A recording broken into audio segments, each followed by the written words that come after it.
Yo, yo, yo, welcome back. Hope you're having a good day. Today we're going to be reacting to a Baylor news about Nintendo. And I'm guessing this is going to be about them actually losing their... Wait, did they lose it? I think they did. In Japan, they lost their patent for capturing monsters. Because it was too simple, if I'm not wrong. Like, it was too late, basically. Too many other games already have the mechanic to say it's like yours. I could be wrong, but I think that's pretty much it. Now, this is important because of that patent being denied, all the other ones are also being like put on the list or on the table to get rechecked, or they could get rechecked for because of some law that they have in Japan. What's most important is that the U.S. Office for patents. Sorry, I can't remember how exactly it's pronounced, but the president or vice president came out saying that he was sorry that they let Nintendo get away with this, and then that they were gonna have it checked again. So they lost in Japan, they're losing in the US. One more thing, Palworld's whole excuse, I guess you can say, for why they're not guilty is that it's such a regular mechanic in the industry that they didn't really copy it from Nintendo. They just used like a normal thing.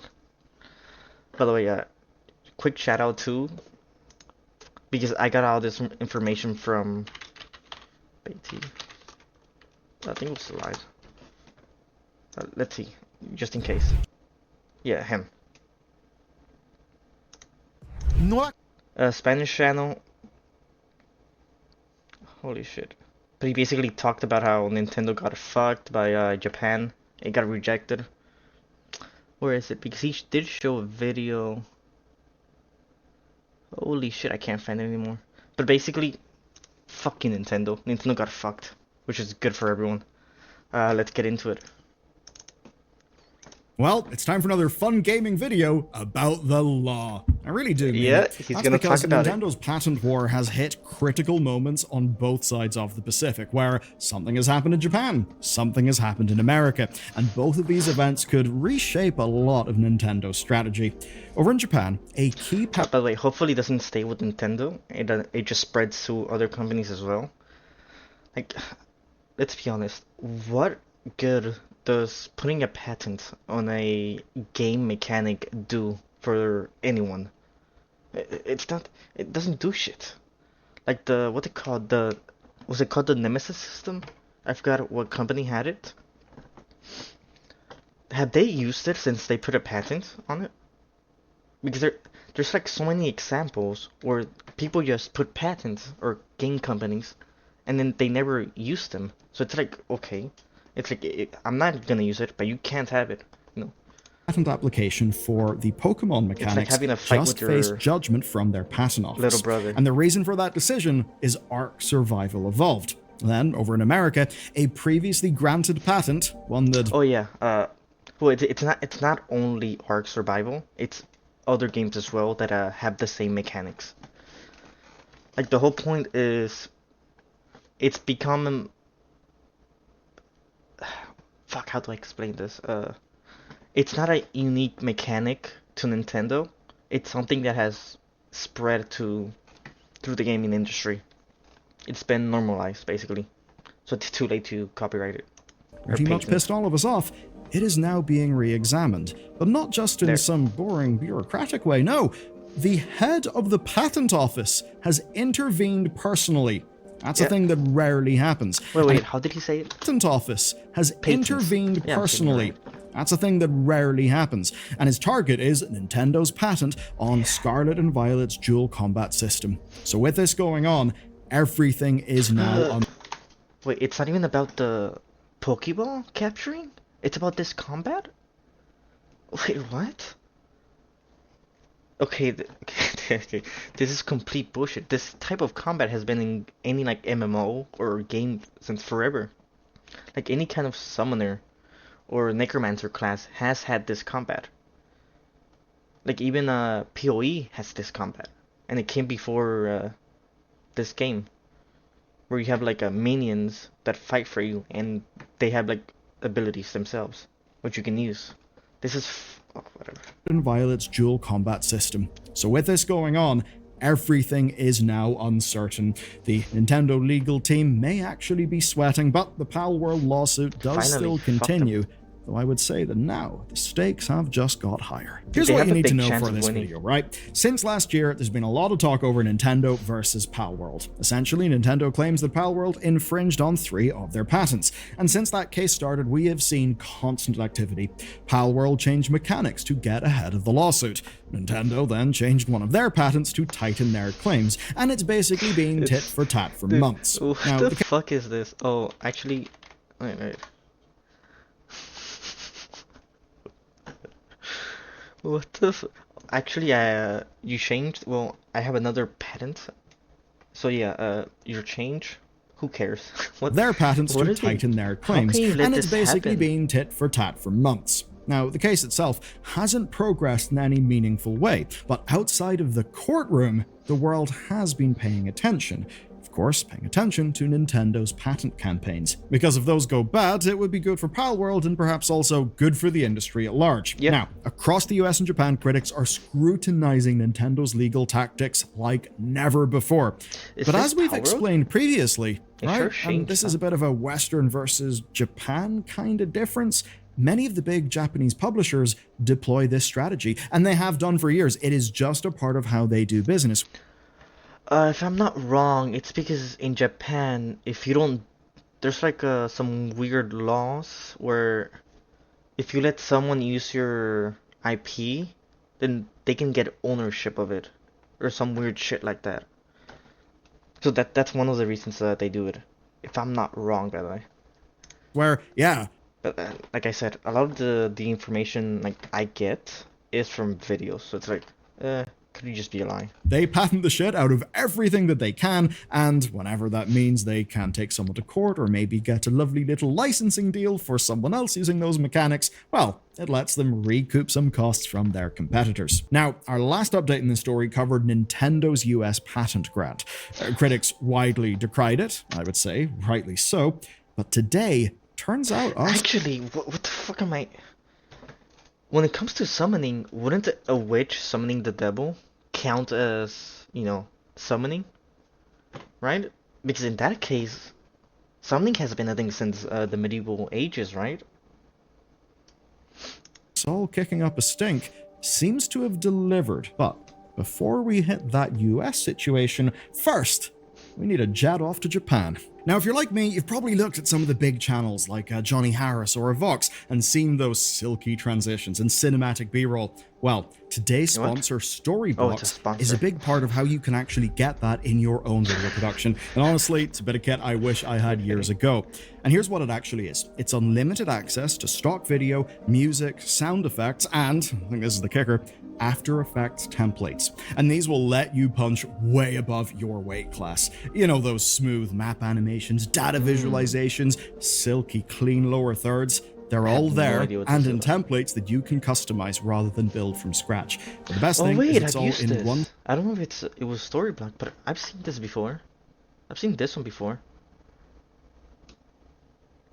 Yeah, when I was doing a bit of streaming, I saw this. and in templates that you can customize rather than build from scratch. But the best thing is it's all in one subscription. You download whatever you need, and basically just think about the sorts of shots that you couldn't normally get. Aerial cityscapes, inside Cool. data centers, historical footage, maybe abstract tech visualizations. Okay, I'm not the gonna kind lie, of things that would normally cost thousands to shoot about to or skip. license traditionally. But with Storyblocks, you search, download in 4K, and suddenly your explainer has got the production value of a proper documentary. And the licensing is completely By the clear. way, real quick, this doesn't fit the microphone, does it? Aren't these ones supposed to be longer. For YouTube as well, so no copyright strikes or demonetization surprises. It's a tool we've used before, and I know especially with some of the documentary style things I'd love to make, well, I'll be using it again. So whether you're starting out or just trying to level up your production, check it out at storyblocks.com/Bellular, and the link is just down below. Nintendo's Japanese patent program has just faced a crucial decision. It's patent 2024-031879. Rolls off the tongue. So this went before the Japanese patent There it is. office, Yeah, this is what I talked about. specialist IP outlet called GamesFrey caught this one, and the patent itself covered the capturing and the battling of monsters and bosses. And here's the huge news. They actually denied the patent. And the reason was a lack of, quote, an inventive step. Now that is essentially... Why? Because it's too late. If they did this when like, Pokemon first came out, they would have probably succeeded with this, by the way. But since they waited so long, and it's become so like normal to have like a way of capturing, like MMOs have them now. Turn-based games have, well, I guess Pokemon is a turn-based, whatever. But plenty of other games have this type of capturing something and have it fight for you, like taming. Patent law speak for too similar to existing mechanics, where basically someone could naturally reach the same conclusion. And the game that was too similar was actually just Ark Survival Evolved. Also, Monster, Craftopia, and yeah. Pokemon Go itself, they got fucked by their own game, by the way. It turned out that the patent office took a look. Also, like, capturing things and have it, like, be friendly to you and, like, fight with you. Like, it's not really a new thing, right? Since, like, ancient times, we, like, captured animals. Like dogs and shit. And had them, be our partners. So it's not even, like, unique in that aspect. At Ark's paralytic arrows and the capture methods and just found that they were too close to what Nintendo had proposed. But it wasn't just capturing enemies. That's because the details around capturing bosses were also too generic as well. Now, yeah. Nintendo filed this patent in spring 2024, shortly... Dude, like, what's the difference between a boss and a normal enemy? It's just the name, right? Like, let's say the patent does go through.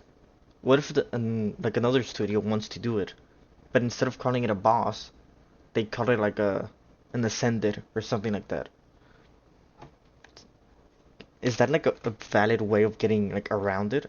Oh, it's not a boss, it's like something else. After the release of Palworld, and that's when the world's eyebrows collectively went to the sky thinking, well, that's a little bit suspicious.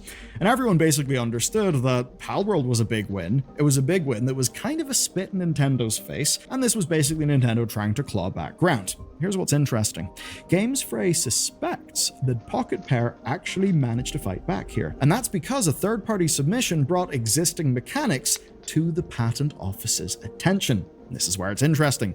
Craftopia, which is a Pocket Pair game, and other games appeared... Sorry, that sounds so similar.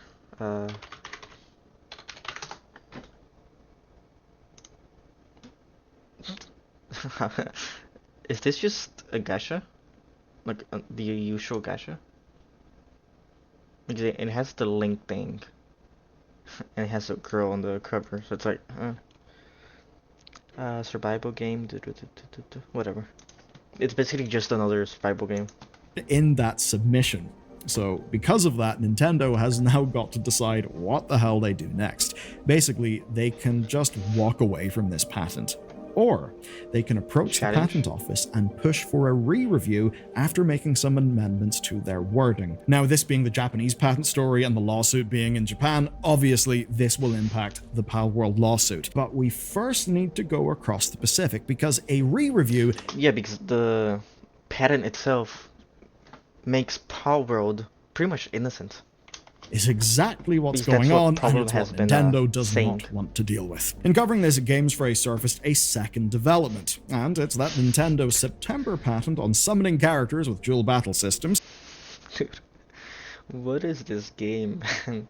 You can't tell me this released in 2025. He's flying, this guy's flying, they're all blurry as... I'm not gonna say... I gotta stop saying bad words. which is patent 397, has just seen something really weird, where the US Patent Office took the unusual step of re-examining it, but not in the normal way. Basically, the director, John A. Squires, ordered an ex parte re-examination of the patent. This happens rarely, so rarely that GamesFray say that this is the first re-review that they have tracked in over a decade. So, yeah. Angry gamers. Seems... Yo, props to that guy, by the way. Because nobody wants to be the first one to admit they fucked up. Like, that's probably a reason why it's the first one in a decade. Get it? Yeah, decades. Seems it actually worked. Anyway, let's go back to things. So, Squires found gaps in the original review of the patent application, and he specifically names 2 prior patents. One of them, funnily enough, is a 2019 patent that's held by Nintendo themselves for Tora. And then there's a 2002 patent that is filed under Kaname Yabe. And what matters with this is that the US Patent Office has already granted both of these patents, and they're both patents that describe systems where players direct characters manually or let them operate automatically. That is, of course, key to patent 397. Is this not too, like, unprecise? Like, oh, players can control other things, or they can be automatic. Wow. Like, now, neither is exactly the same as 397, but they could fall under, quote, missing an inventive step. If that inventive step is not there, then, well, it would be bad news for Nintendo. But that's actually not the only angle, because these could be seen as being prior art. Prior art, of course, that the Patent Office should have considered. So, the office is now going to re-review Patent 397 against these prior ones, and that is a problem for Nintendo. So now they've got 2 months to respond. And what's good here is that this is a case that we thought, and that they thought... The thing is, now, not only is their, like, current patent, like, useless, but their past patents are being looked into. Was closed. Which means, I mean, if they find something fucked here, what are the chances that they're gonna keep looking more into, like, Nintendo's patents? What the reopening means is they'll have to deal with new third-party challenges, with new information that was not previously considered, or... I have no idea. Wait, this is the... yeah. Considered under as much scrutiny. As an example, one thing that really just confused everyone is how little comparative art was involved in the initial application review. It was mostly just other patent considered art. Sorry, let me read this. A very unusual result. Most of the claims are...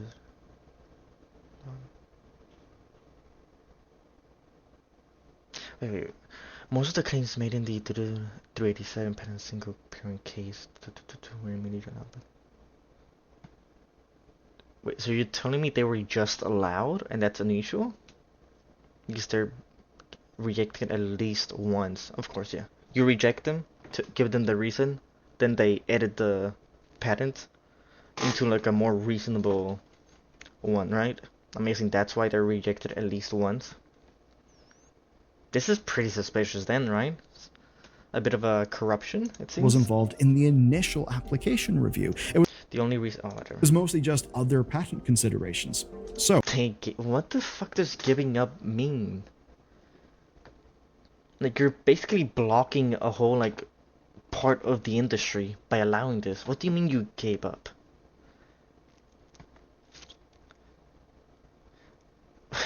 Oh yeah, it's specific enough. Like, we didn't evaluate them too closely, but you know, they're probably specific enough. Let it through. Basically, this is overall good news. And in terms of material actions, it means that just like in Japan, you cannot professionally say this without getting paid. Can now present previous games as evidence. But what if I told you there was something really bizarre about this? And the way in which it's bizarre may actually clue us into why the hell the stupid patent was granted in the first place. So, this all goes against US Patent Office patterns. It goes against basically how they've tended to do things. Now, part of that is because they're absurdly overworked, underfunded. Wait, 1.2 million applications. Like, I can understand the medical, like, patents. Maybe cars? Oh yeah, music. Okay, yeah, music is pretty big, so I'm guessing a lot of that is from music. Inventions, I don't feel like there's that many inventions today, right? There's no way they have 1.2 million applications. And they are stupidly backlogged. Um, and with Java,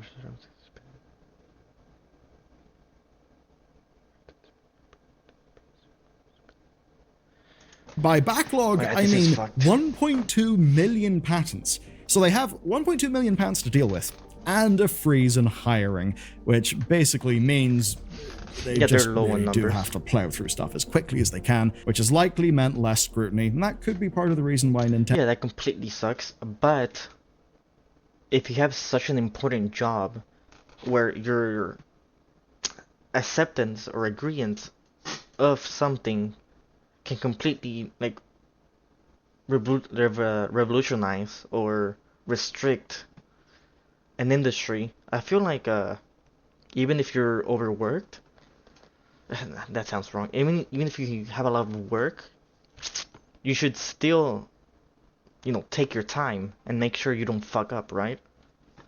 With great power comes a great responsibility. You can't just say, "Oh yeah, we didn't look into it too closely, but sure." originally got the patent. Now, Mr. Squires' solution has just been to take over the patent review board's job for himself. I am assuming direct control. Anyway, he recently turned down 13 appeals himself. Yo, see? This guy's super based. He wants to become a dictator in the patent business. If he does a good job, who cares? With no explanation and with no public record as to why. Which is absolutely not great for transparency, but it is good for his department's efficiency, and they do have that humongous backlog to deal with. Now, by the way, maybe it's just me. I feel like if you're actually that overworked, denying is better than agreeing. Because if you deny something, the world stays the same. If you agree, the world is gonna get shittier, right? It can get... Not really. With a patent, the world is not really gonna get better, right? Because the patent only protects the company or individual that makes it, not the world itself. But if you agree to it, the consequences are it's like not the whole world, but for the country. I don't know if I explained myself right, but basically it's better to deny than to accept. Commenters have suggested that this is all part in terms of damage done. Wider move to stop companies from slowing down the patent process with appeals. Basically that he can kind of go in and smash the thing up. But what it also makes Nintendo is quite an outlier. And it may actually be that a year's worth of negative press has helped move the needle here. So, in review, we've got two major setbacks. In Japan, they have been denied, and in America, they're under review. You know what he should do? Go to the gaming patents, burn them all. Fuck them all. Let people create whatever games they want. Like, it's fucking entertainment, man. The obvious question then is, what does this actually mean for the wider patent war? This whole saga started off because of Nintendo's Palworld lawsuit in Japan. The big question then is, how does this actually impact the case? And the immediate answer is, it will not impact the case directly, but it absolutely could influence it. And I'll start off with the stuff in the US. So, Nintendo is simply just trying to build up their patent portfolio in the US. I mean, the idea that their own 2019 patent and a 23-year-old Konami patent might undermine them is kind of absurd. Perhaps very absurd, funny. but that won't really impact their ongoing legal cases. It's basically just a public loss for Nintendo, or at least a road bump, but if anything, it will make Nintendo more careful about their US patent filings, because they obviously won't want this to happen again. But what is different is the Japanese situation, albeit in a little bit of a complicated way. So, the denied patent that we've talked about today in Japan is actually not one of the 3 patents that Nintendo is using against Pocket Pair. You might be wondering, okay, well, how could it impact the case? Well, because it's actually related to 2 of the patents that Nintendo are using in... So this is what I said. In Japan, if one of your patent gets fucked, the other ones attached to it are also like reviewed again. The case. Now, Nintendo and the Pokemon Company's 3 patents, used in that case, have all been granted by the Japanese Patent Office, and they're not currently under a review process like Patent 397 is over in America, but they soon could be, and you'll understand why whenever I kind of walk you through the connection here. One of those granted patents, one of the 3 being used in the case, is actually derived from today's denied patent. Basically, it built on the same denied patent to create something new. And since the Japanese Patent Office denied the foundational patent, well, this actually does create an opening. And it means that the judge in the Palworld case can now question whether that derived patent should have been granted at all. So what that means is, not the Nintendo... Yeah, they pretty much went from a 0% chance of like winning to, I'd say, like a 60 or 70, just because of the patents. Will lose, but it does mean that there is now a strong avenue for Pocket Pair to push, and it means that Nintendo's case has just got a lot more complicated. In theory, at least in Japan, this is the... Because if you think about it, what's the difference between Palworld and something like Ark, which they said, you know, it's one of the reasons it got denied. Just, apart from... No, not even the drawings. Actually... I don't think they said they did like copy some of the Pokemon, right? They didn't officially say that. It was just like rumors and all that, right? Because if they said that officially in like their account, that's pretty bad. If not, then I don't think even the monster designs themselves are a problem. Since a lot of Pokemon's designs are literally just animals or objects with like human characteristics, like eyes or hands. System working as intended, right? Where Nintendo, like a cow, attempt to patent a thing from their game, challengers then bring in evidence from other art, and then Nintendo cannot secure their patent. In a system that is not being gutted by executive oversight, unlike over in the US, that's how things should work, and that's, I suppose, why there's good news over in Japan. As for the US situation, well, a patent argued to be inappropriate is now facing re-examination, but how we got there is extremely messy, because it is effectively a civil servant consolidating their power and eliminating transparency, denying due process to the claimants involved. That is a risky thing, even just in terms of legitimacy, but I guess what's odd is that in this case, that consolidated power has actually produced more oversight instead of less, because the US Patent Office has basically been kind of screwed with a humongous backlog and hiring freeze. Now, the story is ultimately not over here. Sorry, what did I just witness in this gameplay? Because the US Patent Office has basically been kind of screwed with a humongous... Dude, they don't even have a destination, they just shrink. Backlog and hiring freeze. Now, the story is ultimately not over here. The court decisions that will, well, matter the most are actually still months away. And wait, but he's out of the city. I thought the whole game was inside of the city. Or maybe it's another game, it's not a A to Z. Is further out again. But I think today has actually marked something. It's a loss for Nintendo in Japan and a major roadblock in the US. We're seeing their patent strategy have cracks on both sides of the Pacific. I personally think a lot of what's going on with patents in games is a great corporate strategy, but not exactly great for games as an art form. So ultimately, I think this one is actually a win. And you know what? What I will do is leave you with something. A neat little game called Escape from Duckov that's on absolutely goddamn... that game is pretty good, actually. It's not a multiplayer, it's single player, if I'm not wrong. It's still great. I mean, nothing new. It's exactly what I expected. To be fair, I thought it was not Ark, but like the whole genre itself. Of like catching a monster, having it fight for you. Anyways, peace. I'll leave his video in the description if you want to watch it. See ya.